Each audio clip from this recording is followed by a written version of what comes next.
এই নৌকা আসলে নুহের নৌকা কিনা। নুহের নৌকাটা তো অনেক আগে ধ্বংস হয়েছে, আর সেই নৌকা এখন আর পৃথিবীতে তার অস্তিত্বটা খুঁজে পাওয়াই দুষ্কর হয়ে যাবে। দু একটা কাঠ টাট পাওয়া যেতে পারে, কিন্তু পরিপূর্ণ নৌকা পাওয়া যাবে না। আর নূহ আলাইহিস সালাম নৌকা ছিল এমন নৌকা যেটা মানুষদেরকে বাঁচানোর জন্য এবং খারাপ মানুষদেরকে দুনিয়াতে শেষ করে দিয়ে নতুন একটা পৃথিবী তৈরি করার জন্য, নতুন একটা সম্প্রদায়কে এই পৃথিবীর জমিনে আবার দিনের দাওয়াত যেন তারা দিতে পারে। নতুন আদম বলা হয় নূহ আলাইহিস সালামকে। আদম আলাইহিস সালামের পরে দ্বিতীয় আদম যাকে বলা হয় তিনি হচ্ছেন নূহ। তাহলে নূহ এসেছিলেন মানুষদেরকে এই পৃথিবীর জমিনে কি করার জন্য? বাঁচানোর জন্য, নতুন একটা সম্প্রদায়কে এই পৃথিবীতে উপহার দেওয়ার জন্য। কথা বলে না?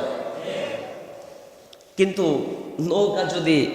নুহের নৌকা যদি বাঁচানোর জন্য আসে আর যদি এর বিপরীতমুখী কোনো অবস্থা তৈরি হয়, তাহলে সেই নৌকাতে অনেক মানুষই উঠতে চাইবে না। কারণ নুহের নৌকাটা উঠেছে তারাই যারা মুক্তি পেতে চেয়েছিল, যারা জান্নাত পেতে চেয়েছিল, যারা পাপের পথ থেকে ফিরে এসে আখিরাতমুখী হতে চেয়েছিল, তারাই কেবল ওই নৌকায় অংশগ্রহণ করেছিল। এখন চিন্তা করে দেখেন তো, আজকের এই আনুগত্য যারা করছেন, আমরা কি তাদেরকে ইন্ডিকেট করতে পারি না? আমরা কিন্তু চিহ্নিত করতে পারি, দেখতেই পাচ্ছি যে তারা কারা। সেই সমস্ত কথাগুলো বলা যাচ্ছে না, বলতে গেলেই অনেক প্রবলেম হয়ে যায়, ঠিক না? কিছু নেতার মুখে লাগাম নাই, লাগামহীন কথাবার্তা অনেকে বলে। যখন কোনো ব্যক্তি তার নিজস্ব কথা বলে বা যেটা কোরআন হাদিসের সাথে সাংঘর্ষিক হবে না, সেটা নিয়ে আমাদের কোনো কথা নাই। কিন্তু কোনো কথা যদি কোরআন হাদিসের সাথে সাংঘর্ষিক হয়, তখন আমাদের আলেম ওলামার কিছু দায়িত্ব চলে আসে, আমাদেরকে বলতে হয়। সম্প্রতি আপনারা শুনেছেন জননেত্রী প্রধানমন্ত্রী শেখ হাসিনা, উনি বলেছেন যে এই নৌকা সাধারণ কোনো নৌকা না। এই নৌকা কোন নৌকা? এই নৌকাটা হযরত নূহের নৌকা। বলেছে না? বলছে তো? আচ্ছা বলেন তো, আসলে এই কিস্তি, এই বোট, এই নৌকা, এটা কি নূহ আলাইহিস সালামের নৌকা? কথা বলার তো একটা লিমিট থাকতে হবে, কথাবার্তার একটা লাগাম থাকতে হবে। লাগামহীন কথাবার্তা বলা যায়, নিজেদের মধ্যে বলা যায়। ইসলাম নিয়ে যখন কোনো কথা বলবেন, তখন লাগাম নিয়ে কথা বলতে হবে। ইসলামের মধ্যে যখন আপনার কথাকে ছুঁড়ে দেবেন, তখন দেখতে হবে এই কথাটা কি আসলে যায় কিনা।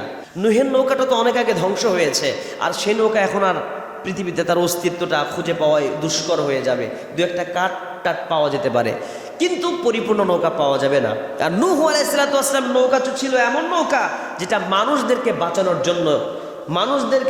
জন্য এবং খারাপ মানুষদেরকে দুনিয়াতে শেষ করে দিয়ে নতুন একটা পৃথিবী তৈরি করার জন্য, নতুন একটা সম্প্রদায়কে এই পৃথিবীর জমিনে আবার দিনের দাওয়াত যেন তারা দিতে পারে।